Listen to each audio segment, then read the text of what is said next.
తీసుకున్న తర్వాతనే ఆ భారతదేశంలో పుట్టిన మన పితరులు కొంచెము భోజనము కడుపులోకి వేసుకునేవాళ్ళు. దిన ప్రారంభంలో దేవునిని స్తుతించకుండా, దేవునిని సేవించకుండా, దేవునికి నమస్కరించకుండా, దేవునికి దండం పెట్టకుండా, దేవుని నామస్మరణ చేయకుండా ఏ మాత్రము కడుపులోకి కుక్కడు నీళ్ళైనా ఆహారమైనా తాగని శ్రేష్టమైన జీవితాలు మనవి. స్తోత్రము కలుగును గాక. మన పితరులు అలాగూ నడిచారు. దిన ప్రారంభంలో వారికి మొదట దేవుడు కావాలి. అన్ని దేశాల్లో ఉదయం లేవగానే గుడ్ మార్నింగ్ అని చెప్పుకుంటారు. గ్లాసులు అడగట్టి కోడిగుడ్లు మొదలు పెట్టుకుని దాంట్లో వేసుకుంటారు. కడుపు నిండు తాగుతారు, పచ్చి ఇక రోడ్ల మీద పడి పరిగెత్తుతారు. కానీ భారతదేశం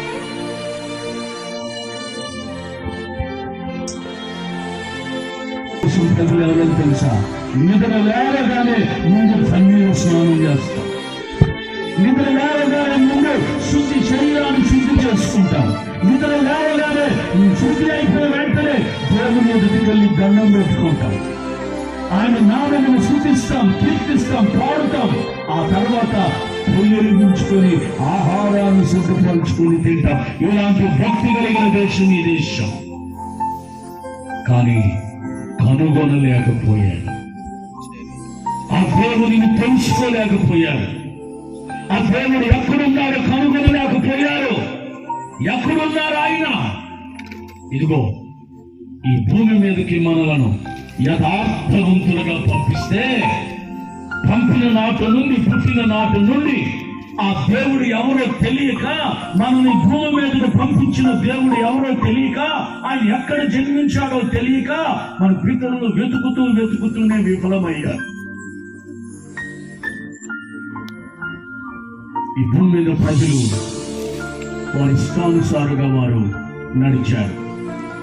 మన పూర్వీకులు, మన పితరులు మునులు అనబడిన వారు, ఆర్యులు అనబడిన వాళ్ళు, జ్ఞానులు అనబడిన వాళ్ళు, దైవ భక్తులు అనబడిన వాళ్ళు, సన్యాసులు అనబడిన వాళ్ళు, మహాపరిశుద్ధులు అందరూ కూర్చొని దేవుని కోసం వెతికారు. ఎంత వెతికినా ఆయన కానరాలేదు. వాళ్ళ జీవితాలు ప్రార్థన చేసుకుని దైవ జ్ఞానంలో మునిగిపోయారు. దేవుడు ఎక్కడున్నారో అర్థం కాలేదు. ఒక్కొక్క ముని అనగా పరిశుద్ధుడు అని అర్థం, సన్యాసి అనగా పరిశుద్ధుడు అని అర్థం. సమస్తమును త్యాగం చేసిన వాడు, లోక బంధాలను విడిచిపెట్టి దేవునిని మాత్రమే కనుగొనేవాడు. వాళ్ళందరూ ఏకమై వాళ్ళు ధ్యానం చేసుకుంటూ వాళ్ళ ఆత్మ జ్ఞానంలో వాళ్ళ మనసుకు వచ్చినట్లు ఒక గ్రంథాలు రాయటం ప్రారంభించారు. ఏం రాయటం ప్రారంభించాడు తెలుసా?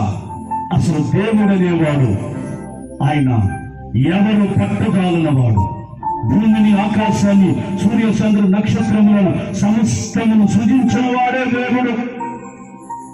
ఆమేన్, ఆమేన్.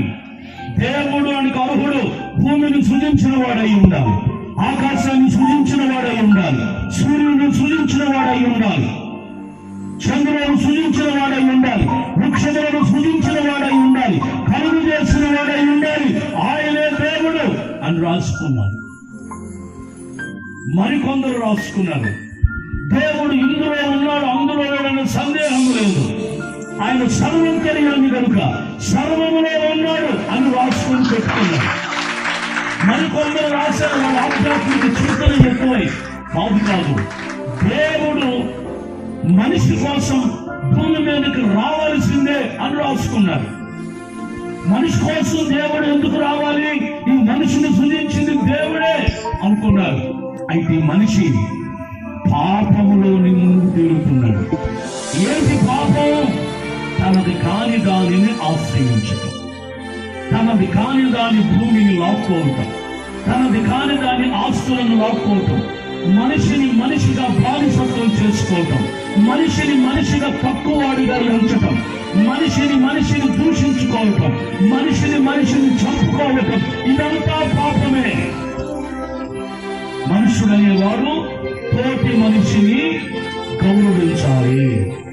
మనుషుడనేవాడు తోటి మనిషిని తనతో పాటు సమానంగా చూసుకోవాలి. నేను గొప్పవాడిని ఎలా అవుతాను? ఈ మనిషిని నేను బానిసగా చేసుకుంటున్నా. ఈయనెందుకు చూస్తానికి కాస్త అమాయకుడిలాగా కనబడుతున్నాడు. మొహం చూస్తే దయనంగా ఉంది. సరైన ఒంటి మీద కద్దరు బట్టలు కూడా లేవు. అంటే ఇప్పుడు ఇతను ఆర్థికంగా చాలా చితికిపోయేవాడు. నువ్వు బానిసగా నా కింద పనిచేయ అనుకున్నా, బానిసగా పని చేపిస్తున్నా. నేను వెళ్తా ఉంటే చొక్క తీసేయి, ఇప్పుడు కాదు ఆడన్నా. నేను ఒంటి నుండి వస్త్రం ధరించుకున్నా, ఇతను నా బానిస కనుక ఒంటి మీద వస్త్రం లేకుండా ఉండాలని తీసేశాడు. ఇప్పుడు నేను ఏమిటి మంది వస్తున్నాడు. నేను ఎటు వెళ్తుంటా? ఈ దేవుని గురించి ధ్యానించే ఆ మహర్షి చూసి, నాయన మనిషిని మనిషిగా బానిసగా చేసుకోకూడదయ్యా, మనిషిని సమానంగా చూడాలి. ఆ మహర్షికి అనిపించింది ఏంటో తెలుసా? ఒక మనిషిని నేను బానిస చేసుకుంటే అది పాపం నాయన అని చెప్పి వాళ్ళ గ్రంథంలో రాసి పెట్టారు. అంటే ఏ మనుషుడైనా తన దగ్గర బానిసగా చేసుకుంటే అది పాపం, అది చేయకూడదు అని మహర్షులు వారి గ్రంథాలలో లిఖితం చేశారు. ఇంకా ఏంటి పాపం? నరహత్య పాపం. భూమి అందరికి సమానమైంది. భూమి మీద అందరికి బ్రతికే హక్కు ఉంది. వృద్ధాప్యం వరకు తనకు తాను చనిపోవాలి, దేవుడు తీసుకునేంత వరకు బ్రతకాలి. ఈ లోపం మనిషిని చంపకూడదు, నరహత్య చేయకూడదు. గ్రంథాల్లో రాసుకున్నారు. మనిషిని చంపుతున్నారు. రాజులకు బోధ నేర్పించారు. అయ్యా మనుషులను అలాగునా చంపకూడదు రాసుకున్నారు. ఎవరు రాశారు ఇవన్నీ? మనము గౌరవించే మహర్షులు, ఋషులు, సన్యాసులు, దేవుని గురించి బహు తపన కలిగిన వారు గ్రంథాల్లో రాసుకున్నారు. మరికొందరు ఈ ఆధ్యాత్మిక చింతన ఎక్కువై మరి ఈ పాపములన్నీ మానవ జాతి చేసింది కదా, ఈ పాపముల విషయమై ప్రక్షాళన కలగాలి కదా. ఈ పాపాల నుంచి ప్రక్షాళన కలగాలంటే ఏం చేయాలి అంటే వాళ్ళు బలి అర్పించాలి అనుకున్నారు. బలి అర్పించి రాశారు. ఏ రక్తం? ఎడ్ల రక్తం, కోడెల రక్తం, మేకల రక్తం, బలి కోళ్ల రక్తం బలి అర్పించాలన్నారు. అర్పించారు. మరొక మహర్షి వచ్చి, అది కూడా మనకులాగే పుట్టిందేగా, ఆ కోడె రక్తం కూడా కామ క్రోధ మద మత్సర్యములతో పుట్టిందేగా, అది దాని రక్తం మనల్ని ఎలా పరిశుద్ధపరుస్తుంది? తప్పు, జీవహింస తప్పు అని వాళ్ళు గ్రంథంలో రాసుకున్నారు. ఇప్పుడు ఇంకా ఆధ్యాత్మిక చింతన పెరిగిన మరొక మహర్షులు లేచారు. వాళ్ళ జీవితాలు రాసిన ఇలా కాదు, మనిషి పాపములను తొలగించాలంటే సాక్షాత్తు దేవాతి దేవుడే భూమి మీదకి రావాలి. సాక్షాత్తు సృజించిన సృష్టికర్తే భూమి మీదకి రావాలి. దేవుడనే వాడు పరమందు ఉంటాడు కనుక ఆయన రావాలి అని గ్రంథంలో రాసుకున్నాడు. మరొకడు అంటారు, ఆయన పెద్దోడై ఉంటాడు, ఆయన కాలు పెద్దదై ఉంటది, ఆయన ధ్యాన ఆకాశాన్ని కొలిసినదై ఉంటది, నాసికారం ద్వారా ఊపిరి ద్వారా సముద్రం కూడా ఇంకిపోతే ఆకాశాలు పట్టదాలని ఆ దేవుడు ఈ భూమి మీదకి ఎలా వస్తాడు? ఒకవేళ వచ్చాడే అనుకో, ఎలా రావాలో తెలుసా? మనలాగే రావాలి. నేను చిన్నప్పుడు మా తాత గారు నాకు ఒక కథ చెప్తా ఉండేది. భక్త రామదాసు కథ చెప్తా ఉండేవాడు. రామదాసు బహుభక్తి పరుడట, హరిభక్తుడు. మేము హరిని పూజించేవాళ్ళం. దేవుడు అంటే చాలా ప్రేమ ఆయనకి. అయితే దున్నపోతంటే చాలా అసహ్యమైంది. దేవుడు అంటేనేమో చాలా ప్రేమ, దున్నపోతంటే అసహ్యం. ఒక రోజున ఆ దేవుడిని ఎంతగా పూజిస్తున్నాడంటే రామదాసు చెప్పలేనంత భక్తి భావంతో దేవుడు ఒక రోజున రామదాసుని పరీక్షిద్దామని దున్నపోతలో పూజించుకుని ఇంట్లోకి వచ్చాడు. రామదాసు కోపం వచ్చింది. అసహ్యమైన జంతువు కదా, మూలన్న కర్రను తీసుకుని బాగుపడేశాడు. అది ఇంట్లో నుంచి వెళ్ళిపోయింది. బాగా పట్టుపడుతుంటే ఎంత అమ్మో అమ్మో అమ్మ అంటూ దేవుడు అక్కడ ఆ కోపం ధరించుకుని వెళ్ళిపోయాడు. ఇప్పుడు వచ్చింది నా దేవుడే, నా దేవుడికి తెలియదు పిలిచేవాడట. మా తాతగారు మాకు చెప్పేవాడు, దేవుడు ప్రతి రూపంలో ఉంటాడు కనుక ఏ రూపంలో ఎలా మీ దగ్గర వస్తాడో తెలియదు, అందరినీ గౌరవించాలి బిడ్డ అని చెప్పేవాడు. రాసుకున్నారు, ప్రతి గ్రంథాలలో రాయబడి ఉన్నాయి. మరి కొందరు అంట వస్తే వచ్చాడు కానీ మనకులాగా పుట్టకూడదు. ఎలా పుట్టాలి? మనం ఎలా పుట్టాం?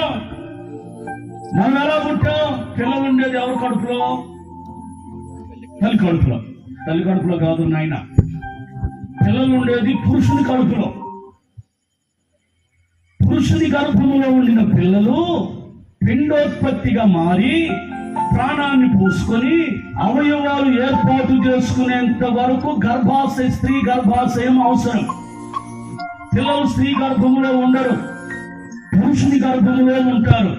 వివాహమైన తర్వాత వాడు ఏక శరీరమైన తర్వాత ఆ పురుషునిలో ఉండిన పిల్లలు ట్రాన్స్ఫర్ అయి స్త్రీ గర్భములోనికి వచ్చి రూపాన్ని ఏర్పరుచుకుంటారు. అప్పటి వరకు స్త్రీ గర్భం అవసరం.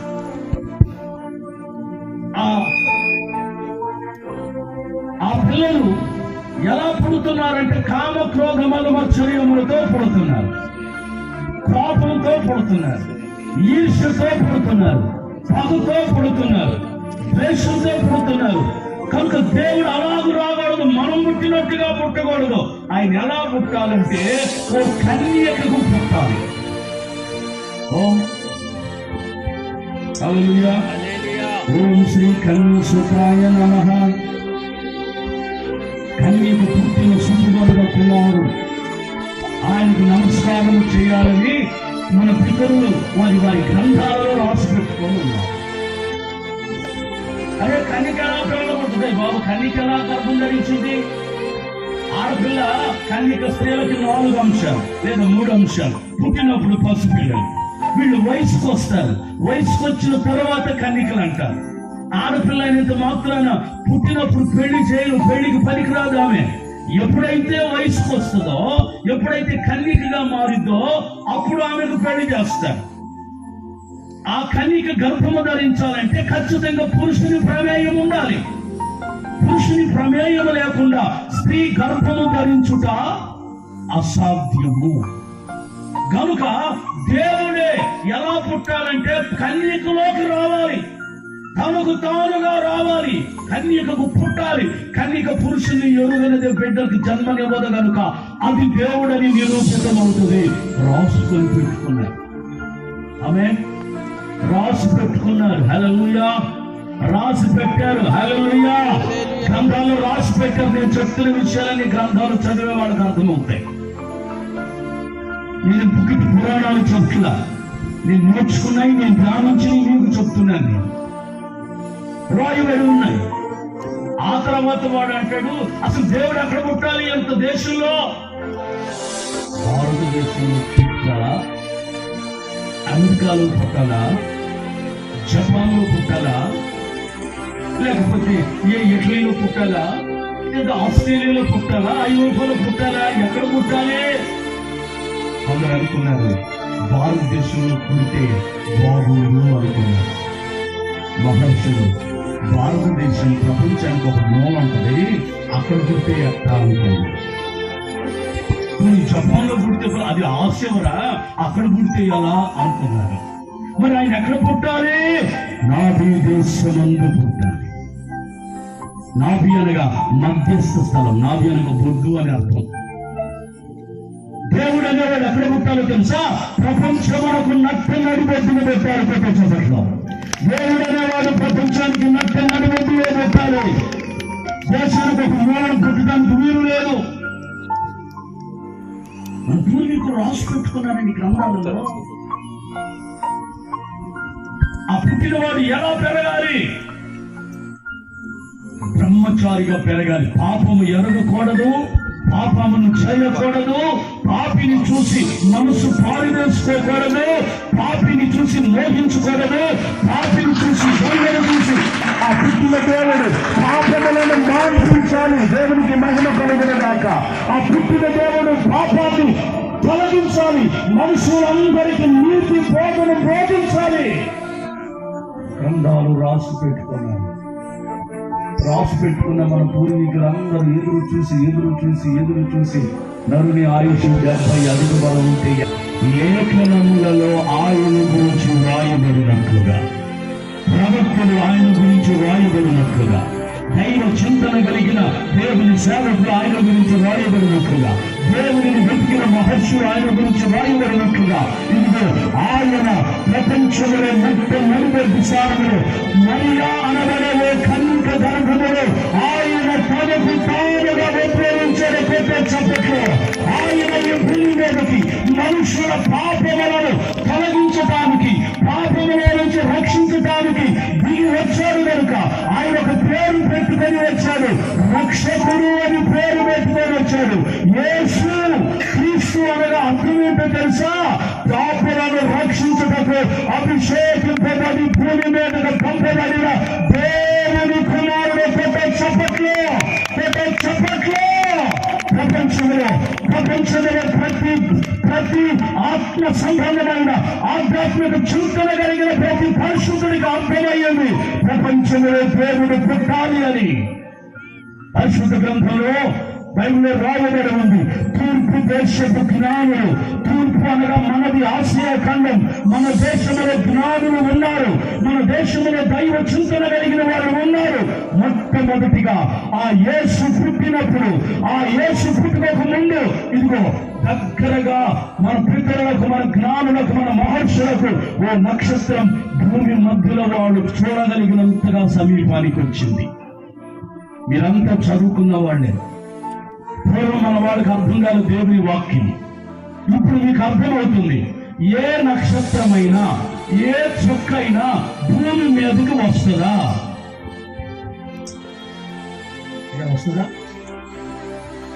ఆకాశ మండలంలో ఉన్న ఏ నక్షత్రమైనా, ఏ చుక్కైనా రాలితే అది భూమి మీదకి వస్తుందా? ఎక్కడికి వెళ్ళింది? ఏ మధ్యలో? భూతత్వ ఆకర్షణ దాటి భూమి మీదకు రాదు. అది ఎక్కడికి వెళ్ళిందో తెలుసా?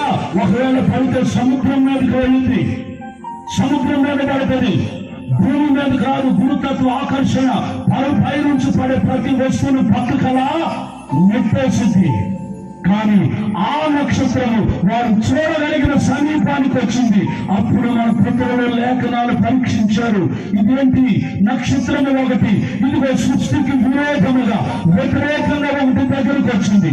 పరలోకము నుండి, ఆకాశము నుండి ఏ నక్షత్రమైనా సరే ఒకటి రాలితే అది భూమి మీద పడదు, దానిని పక్కకు నెట్టివేసింది, వేరే గ్రహం వారికి వెళుతుంది, లేదా సముద్రాలలో పడిపోతుంది. కానీ భూమిలోకి మాత్రమే రానే రాదు. కానీ ఈ నక్షత్రం ఏంటి? సృష్టి విరోధముగా, సృష్టి ధర్మానికి విరోధంగా నక్షత్రానికి సమీపంగా వచ్చిందంటే మన పితరులు కనుగొన్నారు. ఇదిగో మన పూర్వీకులు లేఖనాలు రాశాడు. ఆకాశం నుండి భూమిని ఏలటానికి, మనుషుల పాపములను క్షమించటానికి దేవుడు భూమి మీదకు వచ్చినప్పుడు భూమి మీద అద్భుతాలు జరుగుతాయని రాయబడి ఉంది. యాకోబుల నక్షత్రము ఉదయించునని రాయబడి ఉంది.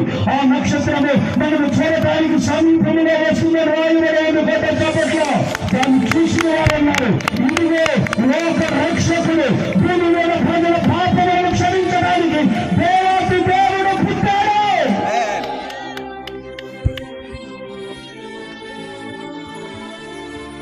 మన పూర్వీకులు వెతికిన దేవుడు, మన పూర్వీకులు ఆశించిన దేవుడు, గ్రంథాల్లో రాసి పెట్టుకున్న దేవుడు ఇప్పుడు భూమి మీదకు పుట్టాడు. దగ్గర నుంచి పరిశోధన ప్రారంభమైంది. ఎక్కడ పుట్టాడు, ఎక్కడ ఆ దేవుని చూడాలని ఆశతో ఉన్నాం. ఎక్కడ? మళ్ళా గ్రంథాలు తిరగేస్తే గ్రంథాలు రాయబడి ఉంది, ఆయన ప్రపంచమునకు నడిపెట్టు స్థానంలో పుట్టాలని పుట్టలను రాసి పెట్టారు. చెప్పట్ల పూర్వీకులు రాసి పెట్టుకున్నారు గ్రంథాలలో. బయలుదేరి వెళ్ళారు. 3 నెలలు ప్రయాణం పట్టింది మన దేశాల నుంచి యెరూషలేముకు వెళ్ళటానికి. యెరూషలేముకు వెళ్ళారు. ప్రపంచం నడిపెట్టు స్థానం అది. ఆ రాజును అడిగారు, అయ్యా లోక రక్షకుడు పుట్టాడయ్యా, లోకాన్ని పాపములు క్షమించే దేవుడు పుట్టాడు, ఆయన ఇక్కడే పుట్టాలని ఇదిగో మా గ్రంథాలలో మా పూర్వీకులు రాసి పెట్టారు. దేవుడు పుడితే బెత్లెహేములో పుట్టారని రాశారా అని మా వాళ్ళని కూడా పిలుచుకుంటానని వాళ్ళ శాస్త్రులను పిలిచారు, వాళ్ళ ప్రవక్తలను పిలిచారు. ఏమండి, వీళ్ళు తూర్పు దేశాల నుంచి వచ్చిన జ్ఞానం అని వీళ్ళు ఏదో చూస్తున్నారు చూడండి. వాళ్ళ గ్రంథాల్లో రాయబడినట్లు వీళ్ళు ఏదో ఆకాశాన్ని నక్షత్రాన్ని చూశారట. అది అసంభవం కదా, నక్షత్రం భూమి మీదకి రావటం అసంభవం కదా, అసంభవమైన సంగతి సమీపానికి వచ్చిందని చెప్తున్నారు వీళ్ళు. ఆయన యెరూషలేములో పుట్టాడు అంటున్నారు. చదవమంటే వాళ్ళు కూడా గ్రంథాలు చదివారు. యోధా బెత్లెహేమ, యోధా ప్రధానులను అల్పమైన దానివి కావచ్చు, కానీ ప్రపంచంలో ప్రజలను పరిపాలించు అధిపతి నీలో నుంచి వస్తాడు.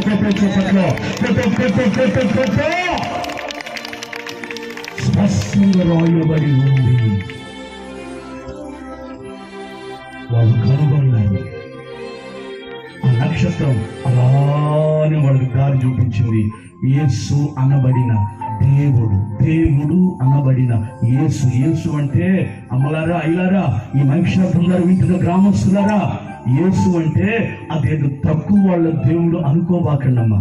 యేసు అంటే అదేదో దళితుల దేవుడనో లేకపోతే ఇంకేదో మైనార్టీల దేవుడని అనుకోవద్దు తల్లి. యేసు అనగా పేరుకు అర్థం ఏంటంటే రక్షకుడు అనగా, క్రీస్తు అనగా అభిషక్తుడు అని అర్థం. యేసు క్రీస్తు అనగా పాపములను రక్షించుటకు అర్హత పొందినవాడు అని అర్థం. ఓ డాక్టర్ పట్టభద్రుడు అవుతారు, చదువుకున్న తర్వాత తనకు ఆపరేషన్ చేసి పట్టా ఇస్తారు, ఇక నువ్వు ప్రాక్టీస్ చేయొచ్చు అని. ఎవరు పడితే వాడు చేయడానికి కుదరదు. నువ్వు నేను హాస్పిటల్ పెడితే తెల్లారి జైల్లో ఉంటావు. అది చదివిన వాడు మాత్రమే డాక్టర్ చేయాలి. అలానే పాపములను క్షమించడానికి ఎవరికి వెళ్తే వారికి అధికారం లేదు. దానికోసం ప్రత్యేకింపబడిన పట్టభద్రులు ఈ రోజున ప్రపంచం ఆరాధిస్తున్న, ఈ రాత్రి నేను ప్రారంభిస్తున్న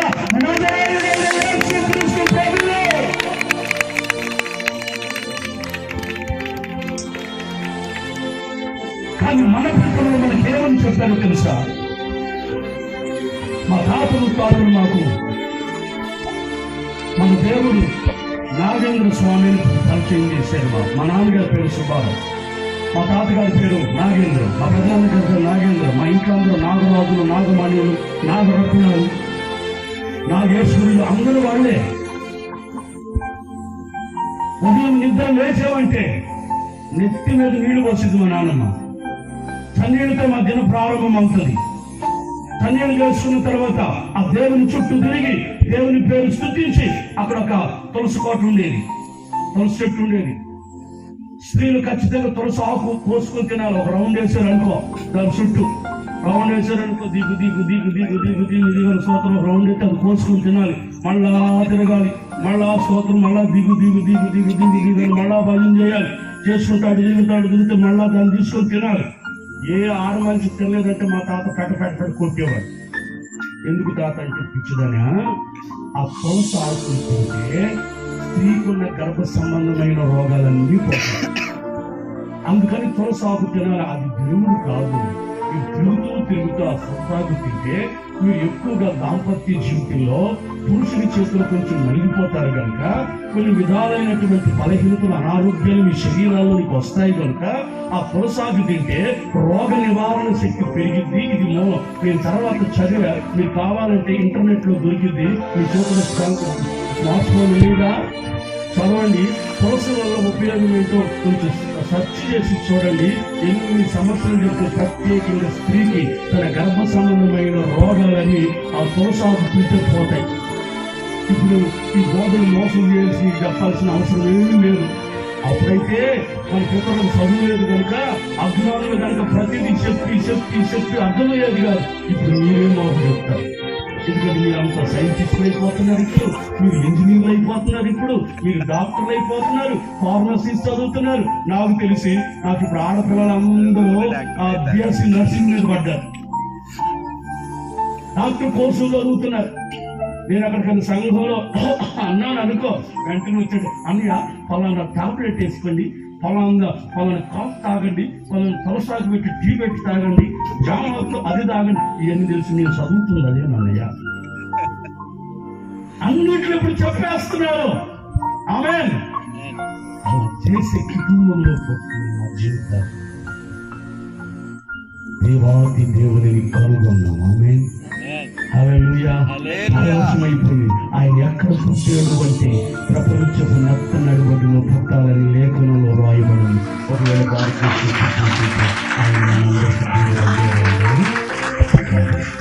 ఒకవేళ అమెరికాలో పుట్టినట్టయితే ఆయన మనందరికీ దేవుడు అయ్యేవాడు. ఒకవేళ జపాన్లో పుట్టినట్లయితే ఆయన మనకు దేవుడు అయ్యేవాడు కాదేమో. మన పూర్వీకులందరూ వాళ్ళకి దేవుడు ఎవరో తెలియక వాళ్ళు ఇష్టం వచ్చినట్లు వాళ్ళు కొంతమంది ఎంత గౌరవంగా ఆరాధిస్తారు.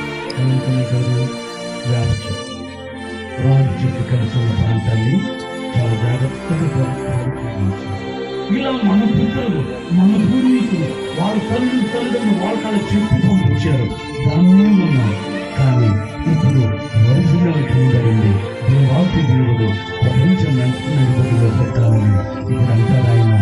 ఆ యేసుని ఎవరైతే అంగీకరిస్తారో, ఆ సృష్టికర్త అయిన దేవుని ఎవరైతే అంగీకరిస్తారో వాళ్ళందరూ దేవుని పిల్లలయ్యే అధికారము అనుగ్రహించబడింది. హల్లెలూయా. ఇప్పుడు మనకున్న ఆశీర్వాదం ఏంటో తెలుసా? శాశ్వత కాల ఆశీర్వాదం. భూమి మీద బ్రతికి ఉన్నా చచ్చిపోయినా దేవునితోనే మనం ఉంటాం. హల్లెలూయా. ఆస్తి లేకపోయినా మనం ఆశీర్వదించబడిన వారమే. వనరులు ఉండినా వనరులు లేకపోయినా ఆశీర్వదించబడిన వారమే. డబ్బులు ఉన్నాయి అనుకో, డబ్బులు నా దగ్గర ఉన్నట్టయితే నేను తెల్లారేసరికి మొత్తం సౌండ్ సిస్టమ్ పెట్టేవాడిని. రాత్రి పాపం ఎవరు శ్యామపాలన్న బాధపడుతుంటే ఇక ఈ మహానుభావుడు ఎందుకు పెట్టాడు నాకు ఆ వీడియో. చెప్తున్నా, డబ్బులు ఉన్నాయి అనుకో ఏం చేసేవాడు అన్న చెప్పు. డబ్బులు కనుక ఇప్పుడు నీ దగ్గర 5 లక్షలు ఉంటే ఇంత మాట అంటాడా పాస్టర్ గారు నన్ను? అది కుక్క శబ్దం అంటాడా? కుక్క మోగింది అన్నట్టు అంటాడా? ఆ గందగాలం అంటాడా? అర్జెంటుగా వరంగల్ హైదరాబాద్ వెళ్ళి మంచి బేసులు వేసుకొచ్చి పెట్టమా? ఇప్పుడు ఏమి లేవు మన దగ్గర, తీసుకెళ్ళావు. డబ్బులు లేవు, దుడ్డిల్లా. ఇప్పుడు ఏం చేస్తున్నాం? ఉండిందని మార్చి పెడతాను. అంతేగా. అది ₹1 ఉందనుకో, అసలు ఒకరితో మాటలు పెడతామా? వ్యక్తంగా తీసుకెళ్ళి పెట్టేసేమో. ఇది ఆశీర్వాదం అన్నామా వనరు అన్నామా? వనరు. ఆశీర్వాదము కాదు, వనరులు ఉన్నాయి. ఇప్పుడు డబ్బులు ఉంది కాబట్టి ఆయన కారు కొనుక్కున్నాడు. డబ్బులు లేనాడు బైక్ మీద తిరుగుతున్నాడు. అంతే కదా. అంటే తనకు సమృద్ధి అయిన వనరులు ఉన్నాయి, వనరులు లేవు. ఆశీర్వాదం అది కాదు. ఆశీర్వాదం అంటే నీ దగ్గర నుంచి ఎన్నడూ కొట్టివేయబడింది. ఇదిగో నువ్వు యేసు ప్రభు దేవునిని అంగీకరిస్తే ఆయనకు బిడ్డవైపోతావు. ఆ ఆశీర్వాదం నీ దగ్గర నుంచి ఎన్నడూ తొలగిపోదు. ఆయన అనుగ్రహించాడు ఈ రోజున నీకు ఆశీర్వాదం. నా ప్రియమైన గ్రామస్తులారా, ఈ మైక్షాపం ద్వారా వింటున్న దేవుని పిల్లలారా, గ్రామస్తులారా, చేతులు జోడించి బ్రతిమలాడి చెప్తున్నాను. ఇదేదో ఒక మత ప్రచారం అనుకోకండి. క్రైస్తవ్యం అనేది మతం కానే కాదు. మానవ జాతిని తాను సృజించిన సృష్టికర్త అయిన దేవుని యొద్దకు నడిపించే ఓ మోక్ష మార్గం.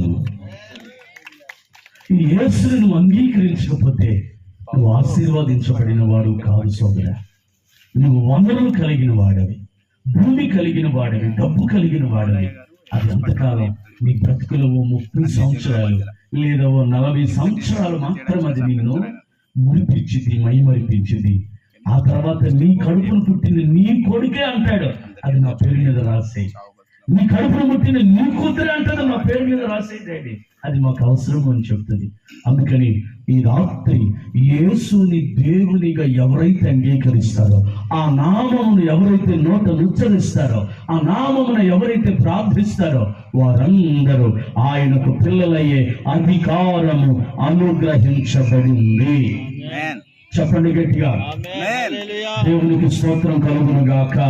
హల్లెలూయా. రెండవది దానియేలు గ్రంథం 1వ అధ్యాయం 17వ వచనాన్ని చదువుకుందాం. దానియేలు గ్రంథం 1వ అధ్యాయము 17వ వచనాన్ని చదువుకుందాం.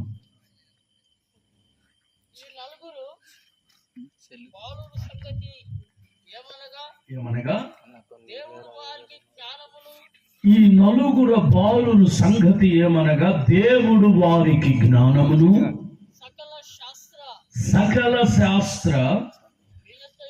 సకల శాస్త్ర ప్రవీణతయు వివేచనయు అనుగ్రహించెను. మరియు దానియేలు సకల విధములకు దర్శనములను స్వప్న భావములను గ్రహించు తెలివి గలవాడై ఉండెను. దేవునికి మహిమ కలుగును గాక. Praise the lord. హల్లెలూయా. చెప్పండి గట్టిగా, హల్లెలూయా. రెండవది, ఆయన మనకు అనుగ్రహించేది ఏంటంటే జ్ఞానమును అనుగ్రహించాడు.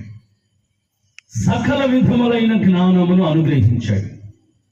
సకల శాస్త్ర ప్రావీణ్యతను అనుగ్రహించాడు.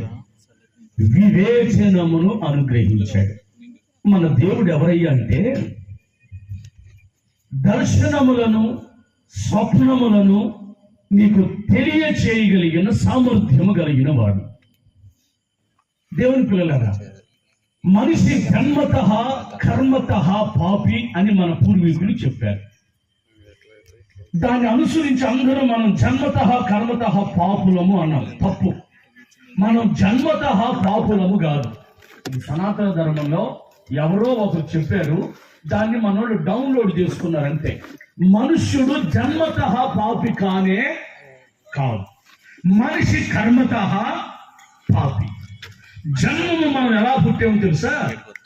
ప్రసంగి గ్రంథం 7వ అధ్యాయం ఆఖరి వచనం 29వ వచనాన్ని మనం ఒకసారి చదివితే అక్కడ రాయబడి ఉంటది, ఇది ఒకటి మాత్రము నేను కనుగొన్నాను, దేవుడు నరులను యథార్థవంతులుగా పుట్టించాడు. ఆమేన్. మనల్ని ఎలా పుట్టించాడు? యథార్థవంతులుగా, పాపము లేని వారిగా పుట్టించాడు. దావీదు మహారాజు ఓ కీర్తనలో రాస్తూ అంటాడు, నేను పాపములోనే పుట్టాను, పాపములోనే పెరిగాను, నా తల్లి పాపములోనే నన్ను కంది అంటాడు. ఆ సందర్భం వేరు. ప్రభు చిత్త మీద నేను తర్వాత చెప్తా దాన్ని. కానీ మనుషుడు పుట్టుకలో పాపి కాదు. మనం చాలా పరిశుద్ధులం, చాలా యథార్థవంతులం. భూమి మీదకు వచ్చిన తర్వాతనే మన క్రియల వలన, మన తలంపుల వలన మన కర్మ వలన పాపులమయ్యాం. ఏంటి? ఇతరులను దోచుకోవటం, దొంగతనాలు చేయటం, హత్యలు చేయటం, పొరుగు వానిది ఆశించటం, మనుషులను బానిసలుగా చేసుకోవటం. ఒకడికి 1000 ఎకరాల పొలం అవసరం అండి. ఒక మనిషి వ్యవసాయం చేస్తే ఎంత చేయగలడు? ఒక మనిషి 20 ఎకరాలు ఆయనే నాటేసుకొని, 20 ఎకరాలు ఆయనే కోసుకొని, 20 ఎకరాలు ఆయనే కుప్పేసుకొని, 20 ఎకరాలు ఆయనే నూర్చుకొని, ఆయనే ముందు వేసుకొని చేయగలడు అయ్యారు కదా? మరి నీకు ఒక్కడికే 20 ఎకరాలు, మరి నా సంగతి ఏంటి? నాకే 20 ఎకరాలు, మరి ఈ సంగతి ఏంటి? భూమి మీద అందరం బతకాలిగా. 20 ఎకరాలు అసలు నీకు ఎక్కడి నుంచి వచ్చింది? బలత్కారం చేయకుండా వచ్చిందా? కత్తి కనబెట్టుకుని రే ఇదంతా రాదు అని పూర్వం వాడు అనబట్టి కదా నీకు వచ్చింది. రా వ్యవసాయం చేసి ఈ మండు టెండలో కర్ర పట్టుకొని నారు పెట్టి నీళ్లు పెట్టుకొని ఎంత వ్యవసాయం చేస్తాం చూద్దాం. లోకపు ఆశాలను చూసి మనం వాతలు పెట్టుకోకూడదామో. దేవుడు అతనికి లెక్క అడుగుతాడు. రేపు వాళ్ళ తాత దగ్గర నుంచి నరాలు లాగుతాడు. ఎవరి దగ్గర నుంచి ఇంత ఆస్తిని సమకూర్చుకున్నాడో, ఇన్ని 1000 ఎకరాలు ఎలా సమకూర్చుకున్నాడో వాడు దేవుడికి లెక్క అప్పు చెప్పాలి. పేదడైన నువ్వు ధనుడు ఏ రోజు సంపాదించుకుంటావు. నీ సంపాదనలో పాపం ఉండదు, నీ సంపాదనలో దోషం ఉండదు. నువ్వు కష్టపడి సంపాదించుకొని తింటావు. నీ దేవుడు నేను దీవిస్తాడు. అదే ధనికుడు చాలా మంది అతిక్రమాలలో పట్టబడతాడు. ఎవరి సొత్తును దాచుకుంటాడు. కూలోడికి సమృద్ధిగా కూలివ్వడు. ఎవరు సొమ్మును దాచుకొని ఉంటాడు. వాడు తాత ముత్తాత ఎవరిదో పొలాన్ని లాక్కొని విస్తరింపు చేసుకొని ఉంటాడు. అవన్నీ మనం రావాలి. మా తండ్రులు ఏం తిన్నారట? మా తండ్రులు పులిసిని తిన్నారంటే ఏంటి? ద్రాక్ష పళ్ళు. వాళ్ళు ఎప్పుడో తింటే అబ్బో ఇప్పుడు పులిసిని మా పళ్ళు. ద్రాక్షకాయ తిందెవరు? వాళ్ళ తాతలు. ఇప్పుడు పళ్ళు పులుస్తుంది ఎవరికి? పిల్లలకి. అసలు వాళ్ళు తింటే ఏడో పొలవటం ఏంటి?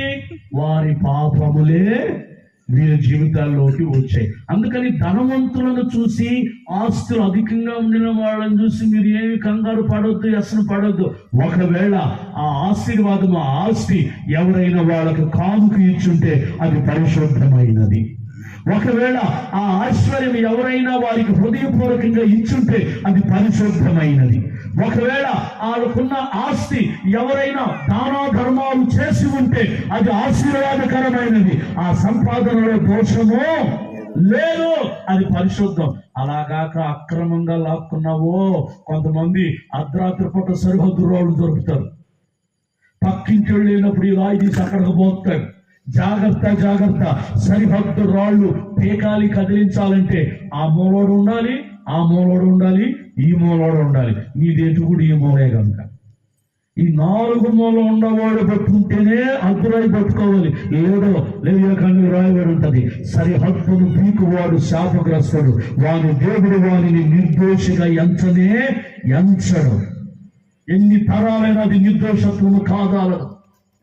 ఈ విషయాలు చాలా మంది తెలియక ఆస్తులు లాగేసుకుంటున్నారు. వాళ్ళని చూసి మీరు కంగారు పడద్దు. వాక్యం చెప్తున్న మాట ఏంటంటే, మనిషికి భూమి మీద ప్రతిదీ వివేచించగలిగిన జ్ఞానం రావాలి. మనందరినీ సమానంగానే పుట్టించాడు. ఆమేన్. మనందరికీ ఒకే విధమైన జ్ఞానాన్ని పెట్టాడు. అయితే ఎదిగే కొలది మన జ్ఞానం తేడా వస్తుంది. నేను మీకు చాలా పర్యాయాలు చెప్పాను. ఒకే స్కూల్లో చదువుతారు, ఒకే పంతులు గారు పాఠం చెప్తాడు, ఒకే ఫ్యాన్ కింద కూర్చుంటారు, ఒకే పరీక్ష హాల్లో పరీక్ష రాస్తారు, ఒకే క్వశ్చన్ పేపర్ కూడా. అవునా కదా? ఏమా మంచి క్వశ్చన్ పేపర్ మారిద్దా? మంచి ఫ్యాన్ మారిద్దా? మంచికి టీచర్ మారుతాడా? మంచికి ఫీజు మారిద్దా?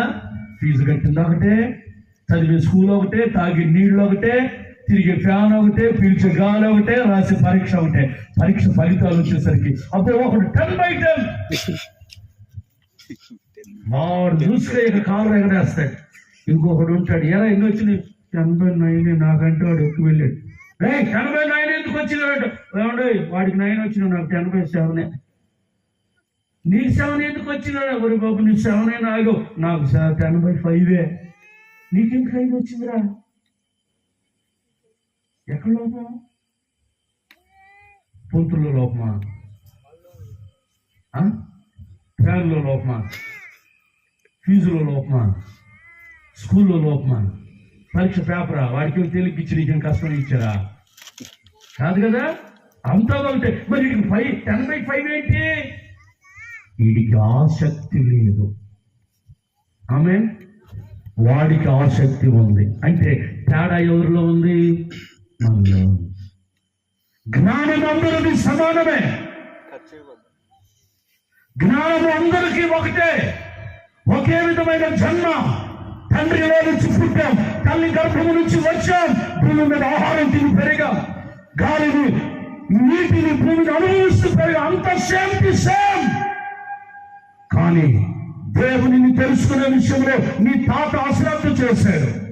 ఆస్తిని సంపాదించుకునే విషయంలో నీ ముత్తాత అశ్రద్ధగా ప్రవర్తించాడు.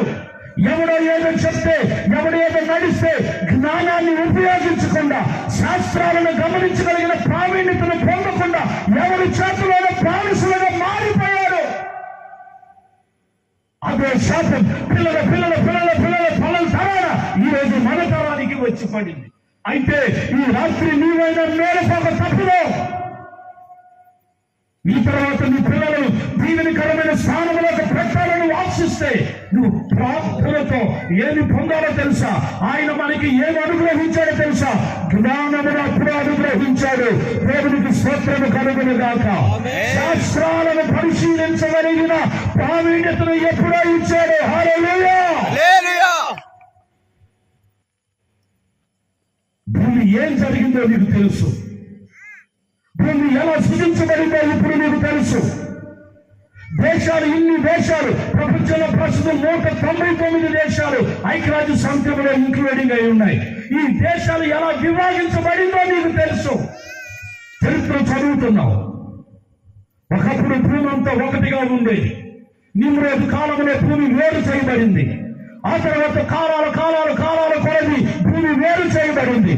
రోమనుల కాలంలో భూమి విస్తరించబడింది దేశాలుగా. నిన్నగాక మనం 47 సంవత్సరాల క్రితం పాకిస్తాన్, ఇదిగో నేపాల్ దేశం భూభాగం, భారతదేశం అంతా విభాగం, 47 సంవత్సరం భారతదేశంలో విభాగించారు. మరలా మొదటి వరకు ఆంధ్ర తెలంగాణ ఒకే రాష్ట్రం ఉంది. 100 సంవత్సరాలు విడగొట్టారు. చరిత్ర మనకు ఆధారాలు చెబుతున్నాయి. ఈ భూమి ఇన్ని దేశాలు అవడానికి కారణం ఎవరో ఒకరు తెక్కువాడు లేవటం, ప్రపంచాన్ని చల్లా చెదర చేయటం. నీకు తెలీదా? శాస్త్రాలను గమనించే సామర్థ్యం లేదా నీకు? ఆసక్తి లేదు నీకంతే. దేవుని గురించి తెలుసుకోవాలని ఆసక్తి నీకు లేదు. భూమి మీద మానవ జాతి చరిత్ర తెలుస్తున్న ఆసక్తి నీకు లేదు. ఇన్ని జిల్లాలు ప్రతిజిల్లాలో ఉండి తెలంగాణలో మనదాకింది పెంచితేనే కదా అయింది. మన కాలంలో కదా, ఎవరో ఒకడు మొక్కలు నేస్తేనే కదా ఇన్ని దేశాలు విభజించబడింది. కానీ అప్పుడు ప్రపంచం అంతా ఒకటే. ఒక్క దేవుడి చోటులో మనం ఉన్నాం. కోట చెప్పట్లో ప్రపంచం అంతా ఒకటే ఒకటే ఒకటే ఒకటే. ఈ చేతులు జోడించి బ్రతిమలాడుతున్నాను. కులాల మీద మనసు పెట్టకండి. ఈ కులములు అనేది వృత్తిని బట్టి వచ్చింది. వృత్తే కులం. చెప్పులు కుట్టే వారిని మాదిగ వారు అన్నారు, బట్టలు ఉతికే వారిని చాకల వారు అన్నారు, చక్కలు చేసే వారిని కంసాలి అన్నారు, కొండలు చేసే వారిని కుమ్మరి అన్నారు, క్షౌరం చేయు వారిని మంగలి అన్నారు. వారి వృత్తిని బట్టి వచ్చింది. కానీ ఈ రోజున నిజంగా చెప్పండి, మంగలి పని చేస్తేనేగా. మంగలిలో డాక్టర్ చేసిన వాళ్ళు లేరా? మరి వారిని ఏమని పిలవాలి? మంగలి అని పిలవాలా? మంగళ డాక్టర్ అని పిలవాలా? ఎందుకంటే ఆ టైం వైద్యము మధ్యరాత్రి నుంచి కోరుకుతున్నాడా? అంతేనా?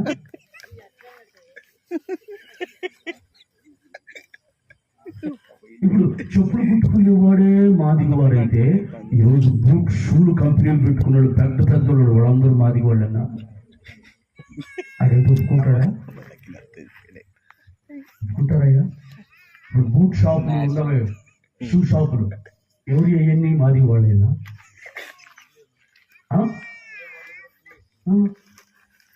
ఆడొచ్చి ధైర్యంగా బట్టలు తింటే చాకలి అంటాడు. మన షాపులోకి మాది కూడా 10 చెప్పులు తీసుకురా అని అంటామా?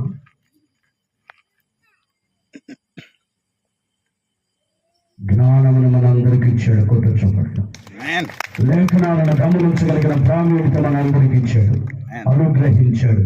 దానిని నువ్వు బయటకు తీసుకురావాలి. ఈరోజు బట్టలు ఉతుక్కునే వాళ్ళు డాక్టర్లు లేరా? చెప్పండి, మీరని చెప్పండి. ఆ తరాలు ఎలాగో పోయినాయి, మీ తరాలను మెలుకొలుగుంది. ఇప్పుడు ఉపాధ్యాయుడు ఏ కులం అని పెట్టాలి గారు? పంతులు ఏ కులం? పంతులు కులం ఉందా? మరి వృత్తి ఏంటి? మరి ఉపాధ్యాయుడు ఏమనాలి? మరి ఇంటికి వచ్చేసరికి మళ్ళీ ఈ అబ్బాయి ఏ కోటాలో వచ్చాయా? ఎస్సీ కోటాలోనో ఓసీ కోటాలోనో? ఇప్పుడు ఉపాధ్యాయుడు వృత్తిని బట్టే కదా కులం. నీ వృత్తి ఏంటి? కొన్ని కులాలు ఉండే అసలు వృత్తి లేవు. వాళ్ళు ఏం పని చేస్తారు నాకు ఇంతవరకు దొరకలే. నాకు చర్చ చేస్తున్నా. కొన్ని కులాలు ఉన్నాయి, అబ్బో గొప్ప కులాలు అని చెప్పుకుంటారు, అసలు వాళ్ళ వృత్తి ఏంటో లేదు, తెలియదు ఇంతవరకు. బాగా అర్థమవుతుంది. శాస్త్రములను లేఖనములను పరిపూర్ణంగా నేను నిన్నలో ఉన్నాను. మీ దగ్గర నుండి నేర్చుకోవాలి. కులం బట్టే కదా, వృత్తిని బట్టే కదా కులం. ఇప్పుడు జడ్జీలు అందరూ వాడినే కులం చెప్పాలి. లాయర్ మీదే కులం అని పెట్టాలి. ఇప్పుడు న్యాయవాది కులమా? లేదుగా, ఉందా? దేవుని పిల్లలాగా తరాలని ఏం చేయద్దు, ఎదురించి వారికి కొంచెం ప్రేమతో సువార్తను ప్రకటించండి. వాళ్ళ అజ్ఞానంగా నడుస్తున్నారయ్యా, తెలియక ప్రవర్తిస్తున్నారయ్యా. క్రైస్తవ్యం అనేది మతం కాదయ్యా, మనిషికి మానవత్వాన్ని తెలిపే ఓ మహత్కరమైన మహోన్నతుడైన దేవుని దగ్గరికి చేర్చే ఒక శ్రేష్టమైన మార్గం అయ్యా. అమలారా, పిల్లలు, రాబో తరాలకి నా దేవుడు మిమ్మల్ని గొప్ప శూరులుగా మార్చునుగా. ఈ భారతదేశపు సేవాభివృద్ధి అంతా మీ ద్వారా జరుగునుగా. భారతదేశంలో శాసనాలను మార్చే స్థానానికి దేవుడు మిమ్మల్ని తీసుకెళ్ళను గాక. 26 సార్లు మార్చారంట డాక్టర్ బిఆర్ అంబేద్కర్ గారు. ఆ గొప్ప మహానీయుడు రాసిన రాజ్యాంగాన్ని మీ కాలంలో 100 సార్లు మార్చును గాక. రాయి 75వ స్థానంలో కూర్చో. ఈ భారతదేశం అంతటి చరిత్ర మార్చో. ప్రతి ప్రజలకు అర్థమయ్యేటట్టు చెప్పండి. అజ్ఞానంగా బోధించకండి. వాళ్ళు మన సహోదరులు.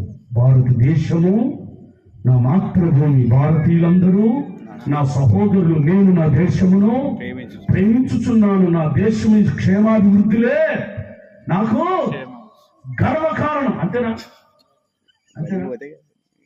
ఈ ప్రమాణాలు చేపించేవాళ్ళ చిన్నప్పుడు బ్రహ్మాండంగా చెప్తుంటారు. ఫ్రిడ్జ్ చేపించేటప్పుడు వారు కూర్చొని స్థితిగా కూర్చుని చెప్పే వాళ్ళ పెట్ట కూర్చుంటేనేమో ఇసుకొని మళ్ళా క్లాసులో కాదు.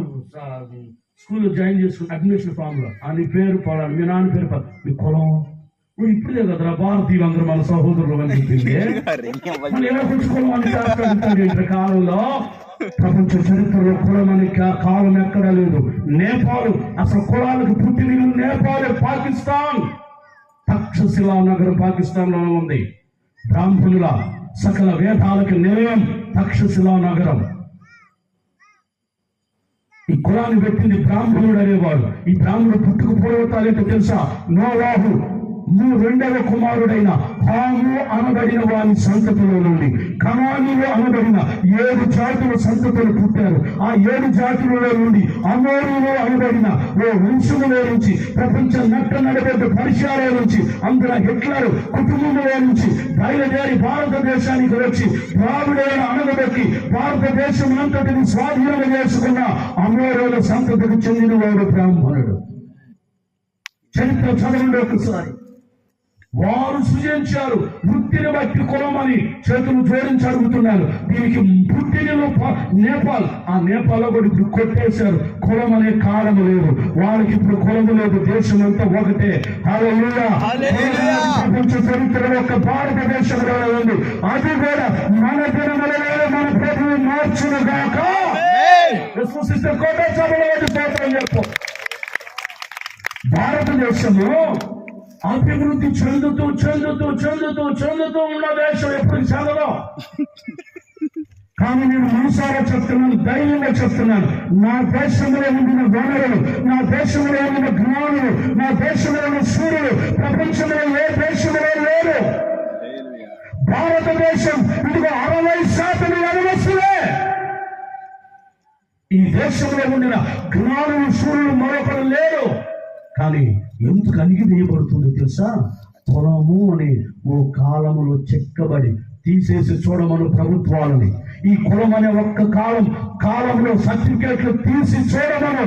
ప్రపంచంలో అగ్రస్థానంలో నిలబడిన అమెరికాకి పదాంతరం ఎందులో ఉంటుంది భారతదేశం. నా దేవుడు ఎప్పటికైనా ఈ దేశం ప్రపంచానికి తలమానికగా మార్చునుగాక. రాబోయే 1000 ఏళ్ల పరిపాలన ఈ దేశంలోని పరిశుద్ధులు దేవునితో రాజ్యం చేయుదురుగాక. నా ప్రార్థన అది. రాబోయే 1000 ఏళ్ల పరిపాలనలో యేసుతో కలిసి ఈ భారతదేశంలో సేవకులే ఆయనతో రాజ్యం చేయుదురుగాక. ఎందుకంటున్నారో తెలుసా? ఈ దేశం కోసం, ఈ దేశంలో నా సేవకులు పడుతున్న వేదన ఇంత అంత కాదు.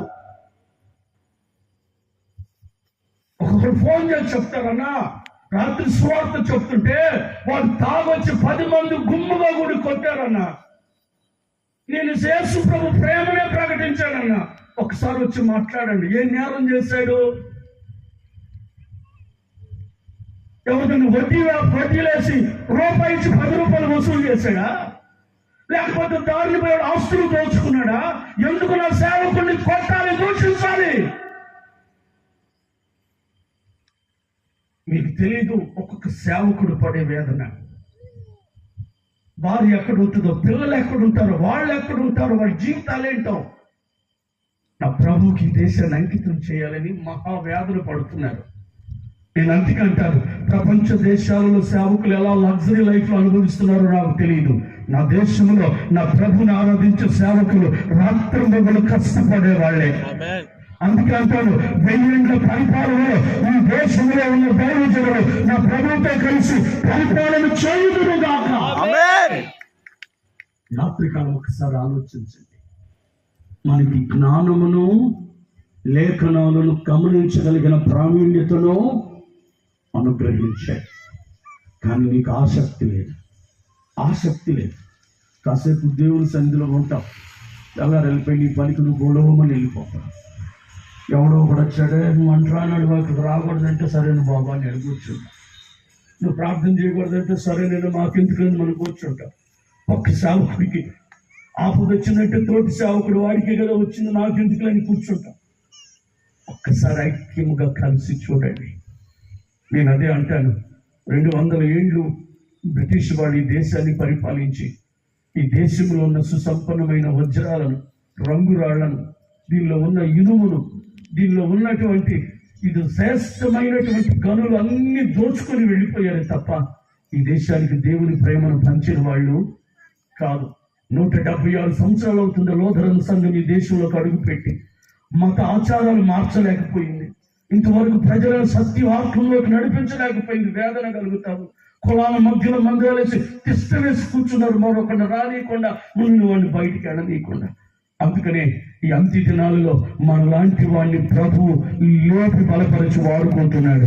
దేవునికి మహిమ కలుగును గాక. నా దేవుని పిల్లలో మీ చేతిలో ఈ దేశపు భవిష్యత్తు బాగుంటుంది. మీ చేతిలో ఉంది, ఒక్కసారి ఆలోచించు. నేను చెప్తున్నాను, ఈ దేశము పరిశుద్ధతలో మొదటి స్థానంలో నిలుచును గాక. మన పితరులందరూ దైవభక్తి కలిగిన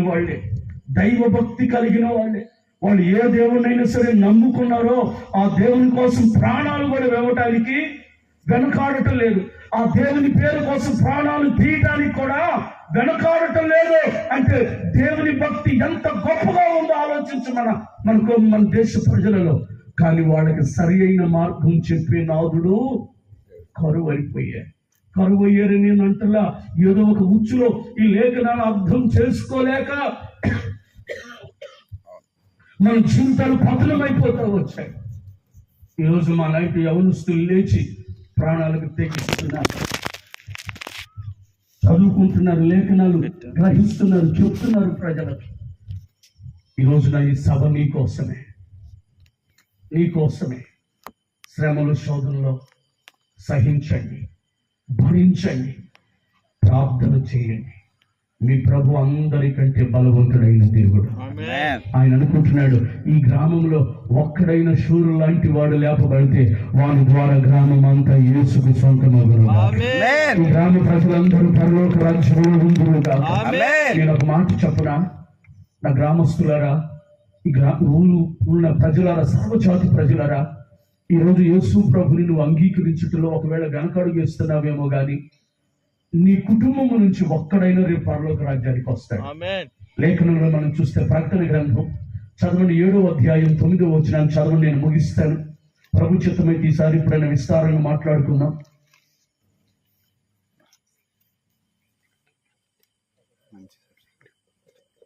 ప్రకటన గ్రంథం 7వ అధ్యాయం 9వ వచనాన్ని ఒకసారి చదవండి ఒకసారి.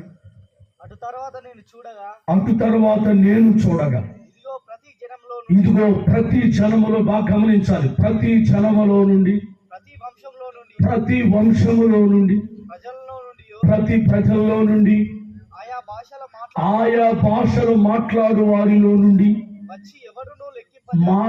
భాషలు మాట్లాడు వారిలో నుండి వచ్చి ఎవడు లెక్కింపజాలని ఒక గొప్ప జన సమూహము కనబడెను. వారు తెల్లని వస్త్రములు ధరించిన వారై ఖర్జూరపు మట్టలను చేతబట్టుకొని సింహాసనం ఎదుటను గొర్రె పిల్ల ఎదుటను నిలువబడి సింహాసనాసీనుడైన మా దేవునికి గొర్రె పిల్లకును మా రక్షణకై స్తోత్రము అని మహాశబ్దముతో ఎలుగెత్తి చెప్పిన దేవునికి మహిమ కలుగును గాక. నేను ముగిస్తాను, శ్రద్ధగా వినండి ఈ పాయింట్. ఆయా కులములలో నుండి అని బైబిల్ ఎక్కడ చెప్పరా. పరిశుద్ధ గ్రంథంలో అసలు కులముల ప్రసక్తే లేదు. ఇది మానవుని సృష్టి. కుల ఆలోచన పక్కన పెట్టండి. రాత్రి నీకు సాధ్యమైతే ప్రభు ఎదుట ప్రార్థన చేయి. భారతదేశం అంతా ఒకే దేశముగా, ఒకే నేషన్గా గుర్తించేటట్లు కార్యం చేయమని అడగండి. కుల వ్యవస్థను తొలగించమని అడగండి. అప్పుడు చూడండి భారతదేశం ఎంత ఉన్నత స్థితిలోకి వెళ్ళిందో. లేఖనంలో రాయబడి ఉంది, రేపు ప్రపంచం అంతా అయిపోయిన తర్వాత ప్రపంచంలో పరలోకములో ఆయా భాషలు మాట్లాడే వారిలో నుండి, ఆయా వంశములలో నుండి, ఆయా గోత్రములలో నుండి, ఆయా దేశాలలో నుండి ఒకడు, ప్రతి ఇంటిలో నుంచి ఒకడు పరలోక రాజ్యంలో ఉన్నాడు. స్తోత్రం చెప్పండి గట్టిగా. నేను మీకు ఉదాహరణకు అర్థమైతే చెప్తాను. అయ్యగారు లేచి నిలబడతారా? అయ్యగారు లేచి నిలబడతారా? ప్లీజ్ ఒకసారి లేచి నిలబడి సార్. ఇదిగో ఈ ముగ్గురు ఉన్నారు. ఈ ముగ్గురు ఉన్నారు. ఇప్పుడు అయ్యగారికి సువార్త తెలుసు. ఈయనేం చేసుకుంటారు? ఈయన కుటుంబానికి చెప్తున్నారు. కానీ దేవుని వాక్యము ఈయన కుటుంబంలో ఒక్కరినైనా పరలోక రాజ్యానికి తీసుకొని వచ్చింది. హల్లెలూయా. ఈయన గారు ఉన్నారు, ఈయన సువార్త వినలేదు, వినిన నిర్లక్ష్యం చేశారు. నిర్లక్ష్యం చేసినా ఇప్పుడు ఈయన అంగీకరించలేదు. అంగీకరించినందువల్ల ఈయన దేవుని రాజ్యంలో కనబడడు. ఈయన నమ్మలేదు కదా. ఈయన నమ్మకపోయాడు. ఈయన కొడుకైనా నమ్ముతాడు. ఈయన కొడుకైనా దేవుని ఆరాధిస్తాడు. ఒకవేళ ఆయన కొడుకు నమ్మలేదనుకో, ఆయన కొడుకైనా నమ్ముతాడు. ఆయన ఆరాధించలేదనుకో, ఆయన కుమారుడైనా నమ్ముతాడు. ఇప్పుడు ఈయనకి ఇప్పుడు వాక్యం తెలుస్తుంది. ఈయన ఏం చేస్తున్నాడు? ఈయన ఇప్పుడు నమ్మాడు.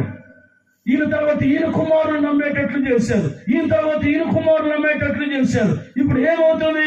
ఈ సంతతిలో నుంచి, ఈ వంశంలో నుంచి ఒకవేళ నమ్మిన వారు కొందరు వెనక్కి వెళ్ళిపోయినా, కొందరు జారిపోయినా, ఎవరో ఒకరు ఈ వంశంలో నుంచి ఒకరు పరలోక రాజ్యంలో నిలబడి ఉంటారు. ఎవరో ఒకరు నమ్మకపోయినా, ఇప్పుడు నమ్మకపోయినా, ఎప్పుడైనా తరతరాల నీ మనవుడు, నీ ముదుమనుడు కాలంలోనైనా నీ వంశంలో నుంచి ఒకరు పరలోకానికి వస్తాడు. హల్లెలూయా. ఈ వంశంలో నుంచి ఒకరు పరలోకానికి వస్తాడు. ఈ వంశంలో నుంచి ఒకరు పరలోకములకు వస్తాడు. ప్రపంచంలో ఉన్న ప్రతి కుటుంబంలో నుంచి ఒకరు పరలోకంలో ఉండేటట్లుగా దేవుడు బలపరుస్తాడు. అందుకే ఈ రాత్రి ఈ ఉజ్జీవ సువార్త సభలలో ఈ గ్రామ ప్రజలను ఆలోచించు. మీరు నమ్మకపోయినా పర్వాలేదు, నీ కొడుకైనా నమ్ముతాడు. నీ కొడుకు నమ్మకపోయినా అనుకో, నీ మనవడైనా నమ్ముతాడు. ఈ వంశంలో నుంచి ఒకడు పరలోక రాజ్యములకు వస్తాడు. హల్లెలూయా. అయితే నేను ఇప్పుడు బ్రతిమలాడుతున్నాను, నువ్వే మారితే నువ్వు కూడా వస్తావు. ఇప్పుడే నువ్వు దేవుణ్ణి తెలుసుకుంటే నువ్వు వస్తావు. రేపు నీ మనవడు పరలోకంలో ప్రభుత్వం ఉంటే, నీ స్నేహితుడి కుటుంబం పరలోకంలో ప్రభుత్వం ఉంటే, నీకు బోధ చేసిన సేవకుడు కుటుంబం పరలోకంలో ఉంటే నువ్వు నరక కోపంలో ఏడుస్తావు కదా. అందుకని నీ ప్రాణము పోక మునిపే నిన్ను బ్రతిమాడుతుంది ఈ రాత్రి నా యేసు ప్రేమ. హల్లెలూయా. నమస్కారా. ఆలోచించండి. ఆస్తుల ఐశ్వర్యాలు చూసి మురిచిపోకండి. అవి మీ జీవితంలో 30 సంవత్సరాల వరకే. ఈ రోజున ఆశీర్వాదం అంటే ఏంటో తెలుసా? నిరంతరం భూమి మీద ఉన్న దేవునితోనే, భూమిని విడిచిన తర్వాత దేవునితోనే యుగ యుగాలు ఈ దానియేలు అనబడే వారికి ఈ లేఖనాలను పరిశోధించే జ్ఞానం ఇస్తే అతను పాపం అంటకుండా దేశాన్ని రక్షించాడు. హల్లెలూయా. ఆయన మనకు అనుగ్రహించే జ్ఞానాన్ని ఉపయోగించండి. లేఖనాల పరిశోధనలో కొంచెం పరీక్షించండి. దేవుడు ఎవరు మీకు అర్థమైంది. ఒకప్పుడమ్మా మీ తాత ముత్తాతలకు సువార్త అందలేదు. వాళ్ళు చనిపోయి నరకంలోనే ఉన్నారు. బాప్తిస్మం పొందకుండా ఎవరైతే చనిపోతారో వారందరూ నరకంలోకి వెళ్ళారు. ఈ రోజు నా దేవుడు మీ కుటుంబాన్ని ప్రేమించి మీ నాన్నకు అవకాశం ఇచ్చాడు. మీ నాన్న నమ్మలేదేమో, ఒకసారి నీకు అవకాశం ఇచ్చాడు. జ్ఞాపకం చేసుకో. నువ్వైన జ్ఞానము కలిగి ఇక నీకు పుట్టబోయే నీ పిల్లలు, నీకు పుట్టిన నీ సంతతి నరక కోపంలోకి వెళ్లకుండా నువ్వే ప్రావీణ్యత కలిగిన వాడవై నీ ఇంటి రక్షణ కోసం నువ్వు శ్రమ పడుదువుగాక. దేవుడి ఆశీర్వాదాన్ని నీకు శాశ్వతంగా ఇచ్చునుగాక. దయచేసి అందరము లేచి నిలబడదాం, అందరము లేచి నిలబడదాం. ఈ రాత్రి ప్రభు ఎదుట మనసారా మనల్ని మనం అప్పగించుకున్నాము. ఈ ఉజ్జీవ సభలు ఈ గ్రామంలో ఇది ఒక నూతనమైన కార్యాలు ప్రభు చేయబోతున్నాడు. ఈ గ్రామ ప్రజలలో ఈ రాత్రి ఒక ఆలోచన చేయబోతున్నాడు. అయ్యారా, యేసు ప్రభు ఎవరో కాదయ్యా, నిన్ను నన్ను సృజించిన సృష్టికర్త, ఆయన భూమి ఆకాశానికి అధిపతి. ఆయన ఈ రాత్రి నీ కోసం ఈ సత్య సువార్త ప్రకటించబడుతుంది. ప్లీజ్, నువ్వు ఏ స్థానంలో ఉన్నా, ఏ స్థలంలో ఉన్నా, నువ్వు ఎక్కడ ఉన్నా, ఒక్కసారి ఆకాశమందున ప్రభు వైపు చేతులు చాపి ఓ మాట అడుగయ్యా, ఓ మాట అడుగు. నన్ను సృజించిన నా సృష్టికర్త అయిన దేవా, నా దేవా, నేను ఎంతకాలం అజ్ఞానిగా ఉన్నానయ్యా. జ్ఞానం లేదు. డబ్బు సంపాదించడానికి చాలా జ్ఞానం ఉంటుంది, ఆస్తులు సంపాదించుకునే బహు జ్ఞానం ఉంటుంది. కానీ లేఖనాల పరిశోధనలో నేను అజ్ఞానిగా మారాను. ఎవరో ఏదో చెప్తే ఆ మాటలు విని ఇప్పటి వరకు మా పిల్లలు నడిచారు. కానీ గ్రంథాలు ఏం సాక్ష్యం చెప్తున్నాయి, లేఖనాలు ఏం సాక్ష్యం చెప్తున్నాయో అర్థం చేసుకోలేకపోయాం. ఈ మానవ జాతి పుట్టుక రహస్యం ఇది నేటి దినాన బైబిల్లో స్పష్టంగా రాయబడింది. ఈ భూమి ఎలా సృజించబడిందో స్పష్టంగా రాయబడి ఉంది. మనిషి ఎలా పాటిగా మారాడో స్పష్టంగా రాయబడి ఉంది. కులాలు ఎలా వచ్చాయో స్పష్టంగా రాయబడి ఉంది. ఈ భూమి ఇప్పటి వరకు ఎలా జరిగిందో అన్ని నీకు గ్రంథాల్లో రాయబడి ఉన్నాయి. ఈ భారతదేశ చరిత్ర అంతా గ్రంథాల్లో రాయబడి ఉంది. ఈ భారతదేశ ప్రజలు ఎవరో కూడా రాయబడి ఉంది. ఇంతకంటే నీకు ఆధారం ఏం కావాలి? ఇంతకంటే నీకు ఆధారం ఏం కావాలి? ఒకసారి రాత్రి ఆలోచించు. వనరులు చూసి కాదు నువ్వు గమనించి మురిసిపోవలసింది. ఆయన పరలోక రాజ్యములోనికి నిన్ను చేర్చగలిగిన శాశ్వత ఆశీర్వాదం అనుగ్రహించాడు. ఆ ఆశీర్వాదంలోనికి నువ్వు రావాలి. ఈరోజు రక్షకుడైన దేవునిని నీ రక్షణగా నువ్వు అంగీకరిస్తూ నువ్వు ఆశీర్వదించబడతావు. ప్లీజ్ నోరు తెరిచి ఒకసారి ఆలోచించండి. ఇదిగో లేఖనాలను గమనించగలిగితే నీ జీవితం అంతా దీవెనగా మార్చబడుతుంది. ఒక చిన్న ప్రార్థన చేసుకో. సేవకులు నీ కొరకు ప్రార్థన చేస్తారు. ఇంతవరకు దేవుని యొక్క వాక్యం ప్రియ దేవుని పిల్లారా, పరలోకముల నుండి పంపబడినటువంటి పరిపూర్ణమైన జ్ఞానము చేత పరిశుద్ధాత్మ దేవుడు బోధించారు. దేవుడు సంపదల గని, బుద్ధి జ్ఞానము సర్వసంపదలు ఆయన గుప్తమైనవి. కాబట్టి కోరుకున్నటువంటి రాజులైన ప్రవక్తలైన యాజకులైన దేవుడి దగ్గర వచ్చే జ్ఞానాన్ని కోరుకున్నారు. ఈరోజు మీ చేయి చాపి ఆకాశంతో మీ చేయి చాప, దేవా పరలోకం నుండి పంపబడిన జ్ఞానాన్ని నాకు బోధించాలి. ఒకసారి చేతులు పైకెత్తారు అందరూ కూడా. ప్రైజ్ ది లార్డ్, హల్లెలూయా. స్తుతి చెబుతారు ఒకసారి, స్తుతి చెప్పండి. నోరు తెరవండి ఒకసారి. ప్రైజ్ ది లార్డ్, హల్లెలూయా, హల్లెలూయా, హల్లెలూయా. దేవానికి స్తోత్రం, స్తోత్రం, స్తోత్రం, స్తోత్రం. ప్రైజ్ ది లార్డ్, హల్లెలూయా. నీ దినములన్నిట ఎవరు నీ ఎదుట నిలువలేరని యెహోషువతో వాగ్దానము చేసినావు,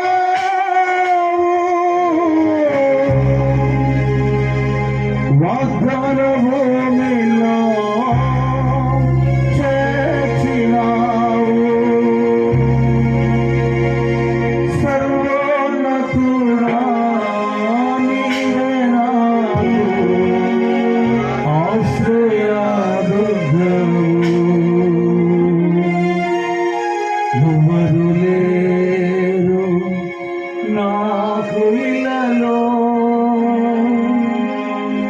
ఎవరు లేరు నాకు ఇలలో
ప్రార్థన చేసుకున్నాం. దయచేసి కావచ్చు అలాగే కలుసుకున్నట్లయితే ప్రార్థన చేసుకున్నాం.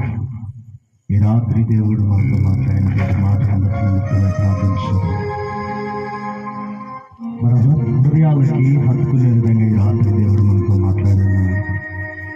నిజమే, ఈ భారతదేశం దేవుని చేతికి అప్పగించాలని ఎంతో మంది సేవకులు వారు ప్రయాసపడుతూ కష్టపడుతూ వారి భార్యను, వారి బిడ్డలను, వారి తల్లిదండ్రులను అందరూ విడిచిపెట్టి దేవుని కోసమై పనిచేస్తూ ఉన్నారు. మనము ఈ రాత్రి ఏ వర్తమానాన్ని అయితే విన్నామో దాని నిమిత్తమై ప్రార్థించుదాం.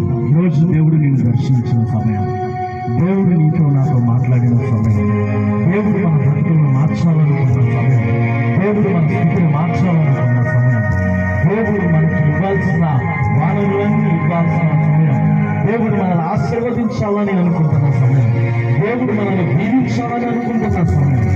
రోజు దేవుడి ఆశీర్వాదం నీకు కావాలి, దేవుడి దీవెనలు నీకు కావాలంటే, ఆ పరలోక రాజ్యంలో నీవు నేను ఉండాలి అంటే, దేవుడితో నువ్వు సహవాసం చేయాలి అంటే, దేవుడితో నువ్వు మాట్లాడాలంటే, రాత్రి విన్న వాక్యమును దేవుడు సూటిగా నీ హృదయానికి ఆధారపడే విధంగా ఈ రోజు దేవుడు నీతో మాట్లాడుతున్నాడు. దేవుడు మనకి ఎలా కలుగు చేయబోతున్నాడో దేవుడు నీతో మాట్లాడుతున్నాడు. ఆయన అభిషేకంతో దేవుడు నిండిపోతున్నాడు. ఆయన బలపు చేత దేవుడు నిండిపోతున్నాడు. దేవుని శక్తి చేత నింపాలని ఆశపడుతున్నాడు. ఈ రాత్రి దేవుడు నీకు తెలుసుకుంటే, దేవుడు నీకు ఎరుగుతే రానున్న దినాలలో దేవుడి రాజ్యంలో నీవు నేను కలిసి ఉంటామని దేవుడు వర్తమానం, దేవుడి అభిషేకం ద్వారా దేవుడు నాతో మాట్లాడుతున్నాడు. ఒకసారి దేవుడు రాత్రితో మాట్లాడిన వాళ్ళు జ్ఞాపకం చేస్తున్నాను. లోకములకు మనకి శాశ్వతమైనది కాదు. ఈ లోకంలో మనం ఏనాటితో ఉండమని దేవుడు వాక్యం సంధిస్తున్నాడు. మనకున్న ఈ కొద్ది కాలం, మనకున్న ఈ కొద్ది సమయం, మనకున్న ఈ కొద్ది క్షణాలు, ఈ సమయంలో మనం ఎక్కడ ఉన్నాం? మరొక క్షణము మనము ఉంటామో ఉండమో తెలియని క్షణాలలో మనం ఒకవేళ మరణిస్తే ఎక్కడ ఉంటాం, ఎక్కడికి వెళ్తామో ఒకసారి జ్ఞాపకం చేస్తున్నాం. ఈ రోజులో నాతో మాట్లాడవు ప్రభా, నా బ్రతుకుని మార్చుకుంటున్నాను ప్రభా, నా స్థితిని మార్చుకుంటున్నాను ప్రభా, నా యొక్క నాయన తండ్రి ఉన్న ప్రభా ఈ లోక సంబంధమైన వాటిని విడిచిపెట్టుకున్నాను ప్రభా, నా హృదయంలోకి నిన్ను ఆహ్వానిస్తున్నాను ప్రభా, నా జీవితంలోకి నిన్ను ఆహ్వానిస్తున్నాను ప్రభా, నా కుటుంబంలోకి నిన్ను ఆహ్వానిస్తున్నాను ప్రభా, నా బ్రతుకులోకి నిన్ను ఆహ్వానిస్తున్నాను ప్రభా, నా జీవితంలోకి నిన్ను ఆహ్వానిస్తున్నాను ప్రభా. పరిశుద్ధులైన దేవాలయం వాక్యమును మనవద్దు ప్రభా, నిత్యము నాయన వాక్యాన్ని ధ్యానిస్తూ ఆరాధిస్తూ నిన్ను కనపరచు వారిని ఏర్పాటు చేస్తున్న తండ్రి దైవ సేవకులు తండ్రి ఈ సభ నిమిత్తమే ప్రార్థన చేస్తూ ఈ 3 దినాలు తండ్రి ఒక ఉన్నతమైన అభిషేకమైన తండ్రి శక్తివంతమైన ఆరాధన తండ్రి నైనా నడిపించిన దైవ సేవకులు తండ్రి నైనా ఏ వర్తమానాలు తండ్రి వింటారో ప్రభా అది నీ తండ్రి ఫలించి తండ్రి అభివృద్ధి చెంది తండ్రి ఈ ప్రాంతాన్ని విస్తరించబడి తండ్రి అనేక మంది మార్పు చెంది రక్షణలోకి నడిపించబడి గాక ప్రతి ఒక్కరు తండ్రి నీ రాజ్యానికి వచ్చును గాక ప్రతి ఒక్కరు తండ్రి నైనా నీ యొక్క సింహాసనము పొందుకొను గాక వాడబడిన ప్రతి ఒక్క సేవకుని మీరు జ్ఞాపకం చేసుకోమని ఇక్కడ నాయన వేదిక మీద ఉన్న ప్రతి ఒక్క సేవకుని మీరు జ్ఞాపకం చేసుకోమని నాయన కూడి వచ్చిన బిడ్డను కూడా మీరు జ్ఞాపకం చేసుకోమని వీళ్ళందరినీ తండ్రి నాయన నూతనంగా ఉన్నతమైన ఆశీర్వాదంతో నూతన ఆశీర్వాదంతో మీరు దీవించి నడిపించుకోమని యేసయ్య అతి పరిశుద్ధ నామములో ప్రార్థించి స్తుతించి అడిగి పెట్టుకుంటున్నాం తండ్రి.